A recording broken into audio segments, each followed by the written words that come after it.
Hello friends. Now in last session we were talking about the contact forces. Contact forces means those forces which we can apply only when the two objects are in contact. Means it can be applied only when we are in contact with the object on which we want to apply that force. In that, first we understand about muscular force. Muscular force means that force that is applied due to our muscles, body muscles. And if we want to apply that body muscles, then we have to be in contact with the object so that from that force we can move the object, we can lift the object, we can pull it, so on. So if I want to move this book with the force, muscular force, then I have to touch it, then I can apply the force either to lift it or to move it, pull it, push it, whatever. So contact force, the muscular force is come in the category of contact force. Now another contact force we are going to learn now is the friction.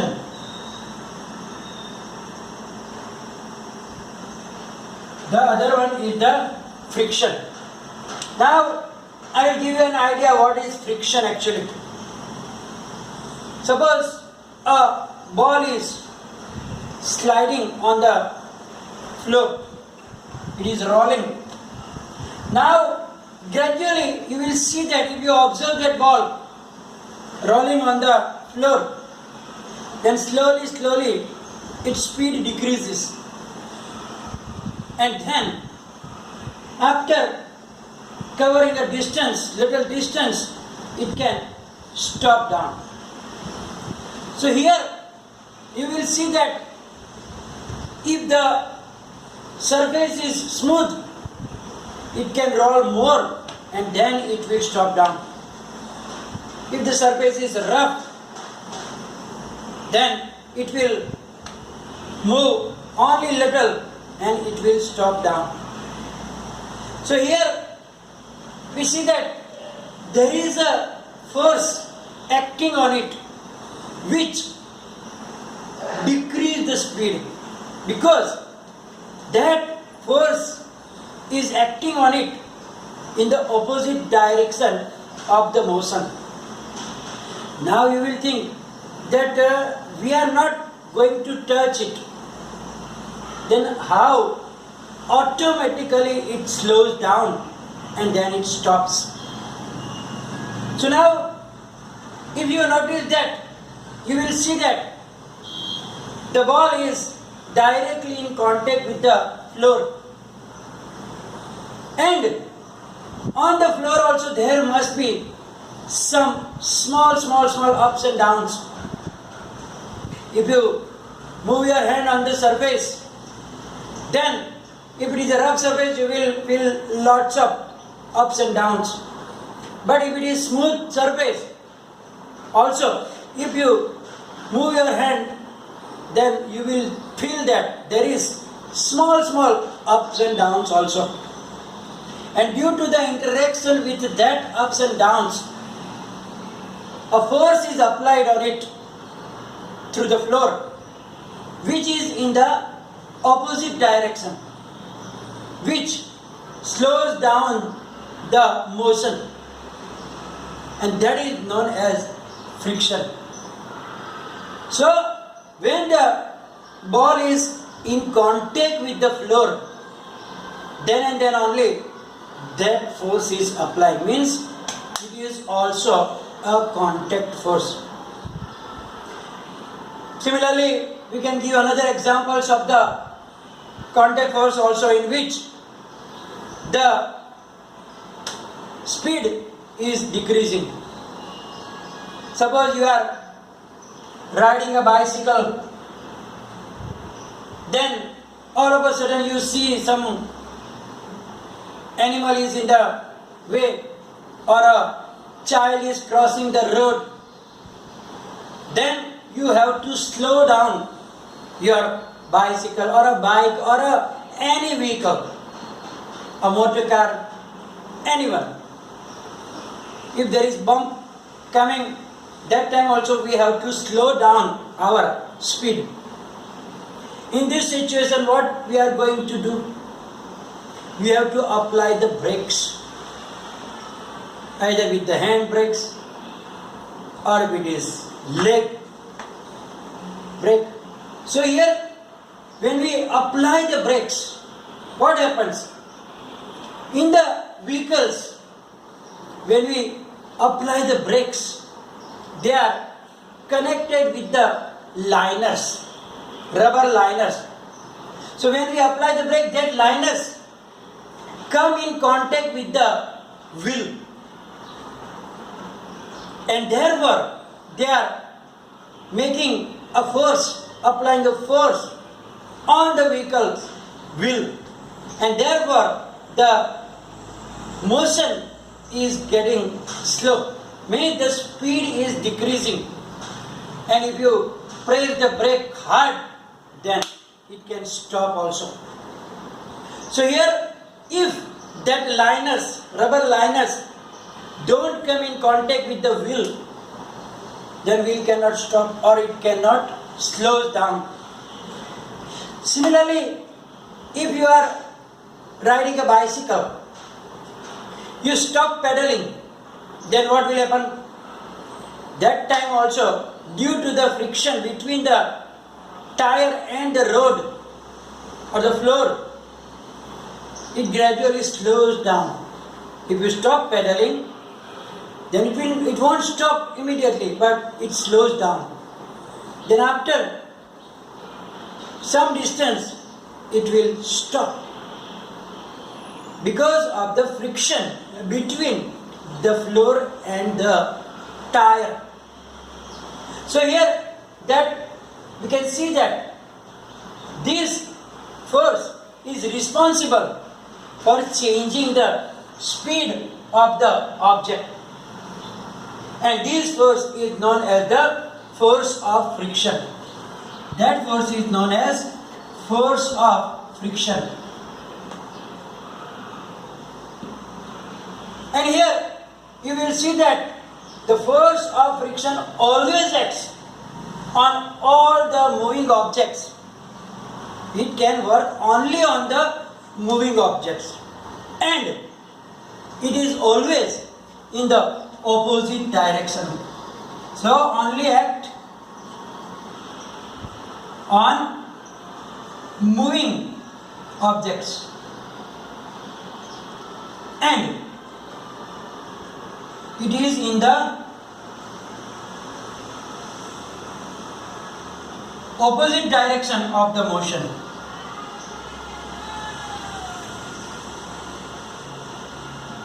And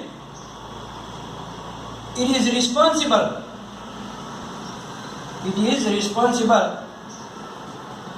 for changing the speed, means it slows down.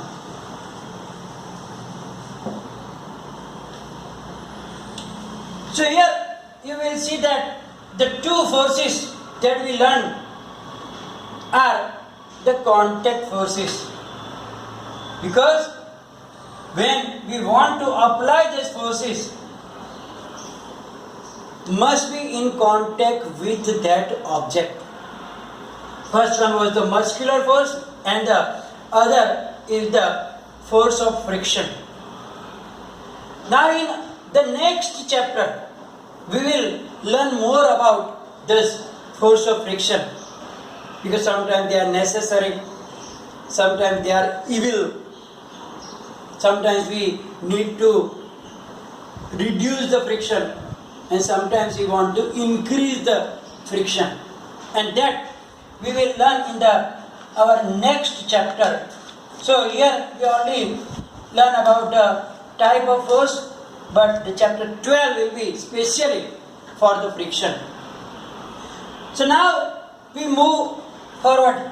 Here we learn the contact forces. Now I wonder that can we apply force without touching, without come in contact, means non-contact forces.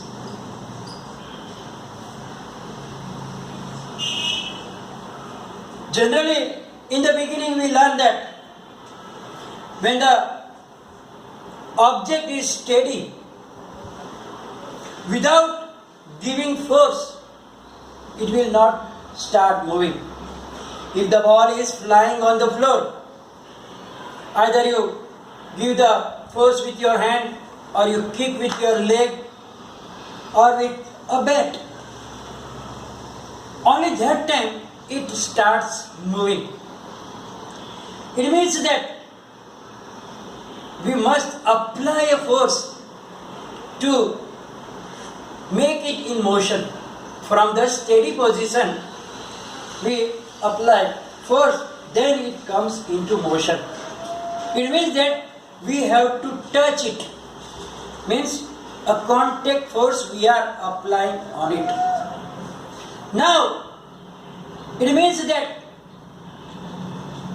if this is true for everything, means without applying force, no object can move by itself. Now, look at the activity that I am showing you now. I am holding this marker pen here. I am not applying any force in it. So if I will drop it without applying force, just release it like this, then we are not applying any force. But still it does not stay steady here. It will fall down. Means it comes in motion from the steady position. So now here we are not applying any force, but still this marker pen or any object, duster, any object falls down. Why? We are not applying force. We are just releasing without any force. So, according to our knowledge, it must stay steady in the air. But it is falling down. It means that there must be a force acting on it, which is making it in motion. Similarly, in the standard 6th, also you learn about the magnets. What is the property of a magnet? Magnet can attract the magnetic materials like iron or nickel or cobalt. So when you take the magnet near the magnetic materials, then we don't have to come in contact with that object, but from far also, according to its strength, not so far, according to its field. If it is strong or if it is weak, according to that, we have to take it closer to it, but not directly in contact. You will see that those magnetic materials are attracted towards the magnet. It is attracting toward the magnet without touching it. Magnet is not going to touch the small pins or the nails or any iron object, but still it is attracting them. It means that magnet also can apply the force, and it is also not going to touch it. Without touching also, it can attract the pieces of iron like the nails or the paper pins, etc. So here you will see that in both these situations, when we release any object from the height and a magnet that can attract the piece of iron, or you also learn that if you have two magnets and its poles, we know that it have two poles, north pole and south pole. You are already aware of it. You have learned it standard 6 already. So now the like poles when come together of two different magnets, then what happens? They are repelling. Means they are going far from each other because they repel each other. Here also they have a force without touching.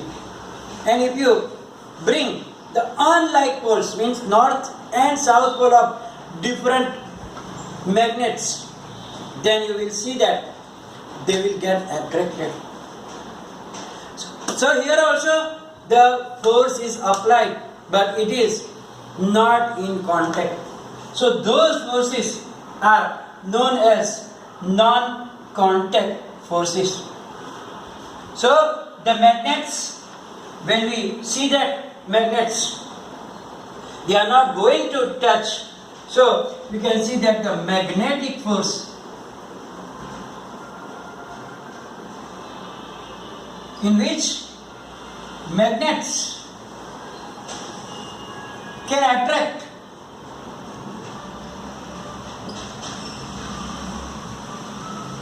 magnetic materials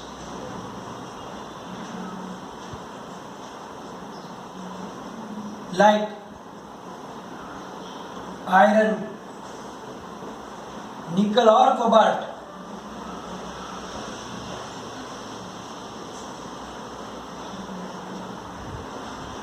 And the things when we release, that is about magnetic force. But the other thing, the things when we release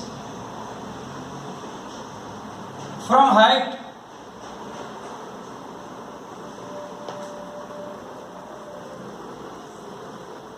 without applying force,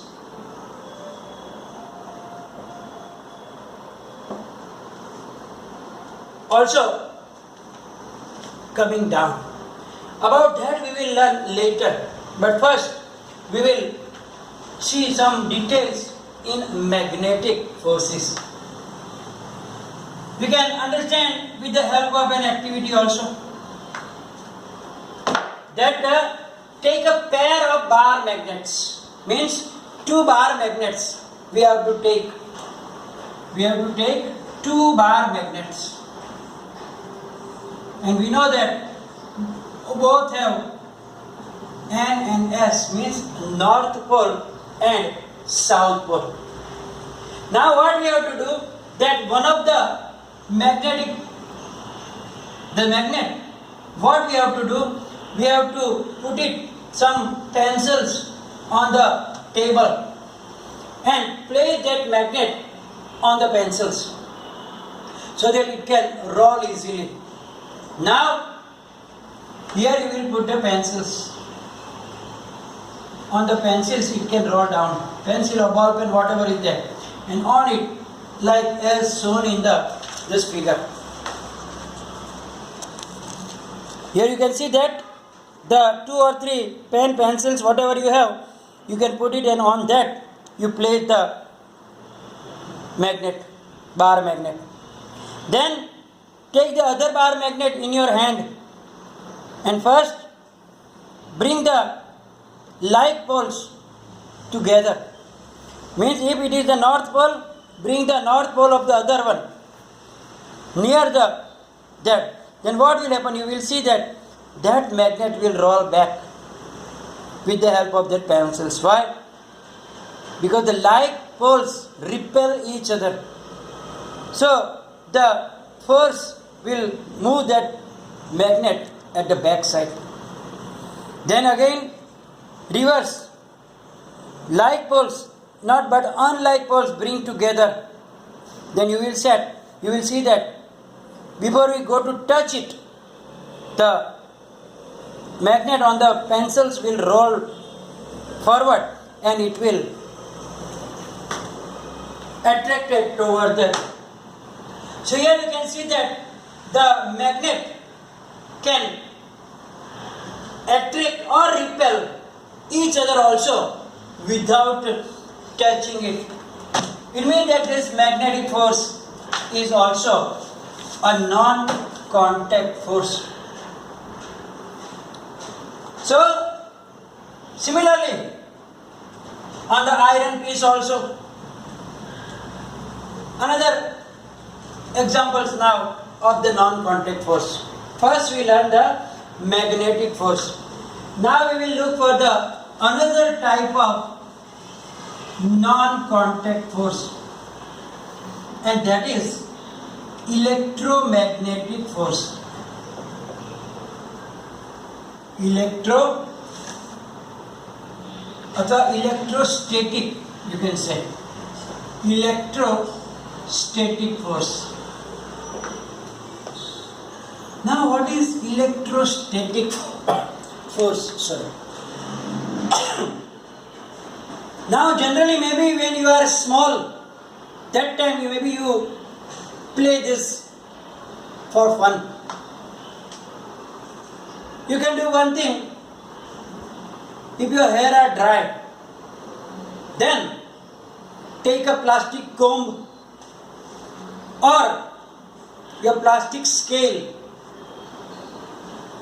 Take a piece of paper and make it small pieces, very small pieces, and put it on the table. Then what you have to do? Rub that comb, plastic comb, or your plastic scale that is coming in your compass box. You can use that also. Any object which is made up of plastic. Rub it for a few seconds. But be careful that it must be dry. Your hair must be dry, not wet. Otherwise, it won't work. So, after rubbing for a minute, you can use your marker pen also. Then, take that plastic ruler or your scale or your comb near to that piece of papers, but don't get very close, don't touch them. Then you will see that as it goes at some distance is remaining, then that piece of papers will be attracting toward that plastic material. You can do it yourself also and write down in the comment section that were you able to do that experiment successfully. Then I can know that you are watching my videos and listening it carefully. So these forces are known as electrostatic force. Why? What happens when you rub it? When you rub the plastic with the hair, then what happens? They exchange the electrons. One of the object losing electrons, the other object gaining electrons. And due to the friction, due to the exchange of electrons, they are getting charged. They are getting charged. One is getting positive charge, the other one is getting negative charge. And whenever the objects become charged, they have an force that can attract the small pieces of paper. And that force is known as electrostatic force. So, You can do the other thing also. Rub the free end of the, first what we have to do, look here. From the table, we have to suspend with the help of a thread or a rope, a plastic straw. You have to hang a plastic straw as shown in the figure that I show you. Then what we have to do? We have to hold the other piece of straw in our hand and then rub it with the sheet of paper. The one straw that is in your hand, the other end, you rub it with the help of paper. Mean take paper and wrap it and then for a few times rub it. And then after that, what you have to do? You have to take that straw which is in your hand to that straw which is suspended. Then you will see that that straw will also either get attracted, and then here also you will see that the electrostatic force is applied. Now sometimes you can do other way also. First rub that suspended also straw and rub that straw which is in your hand also. And then if you take towards it, that suspended straw will run away. Why? Because they both have the same either positive or negative charge. It means that same like magnet. Like poles repel, unlike pole attracts. Here also, like charge, they will repel, but the opposite charge, unlike charge, means one positive and one negative only can attract. So charged particles to one another, or charged particle and uncharged particle also can attract each other, and that force is also a non-contact force.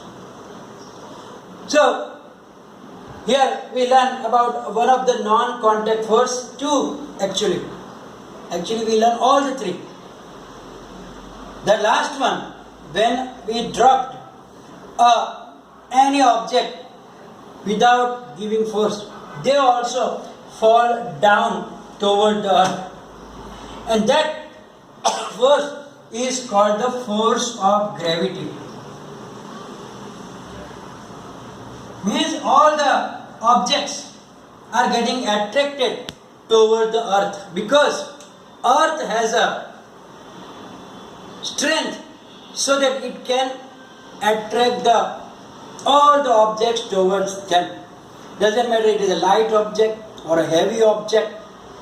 All of the object when you drop from the height, they will fall down. They will not go any direction or not going up. If you throw it up also, what will happen? It will go some height, then again it will fall down. So that force is known as force of gravity. So these all three forces that we learned today. First was magnetic force. Second, the electrostatic force. And last one, the force of gravity.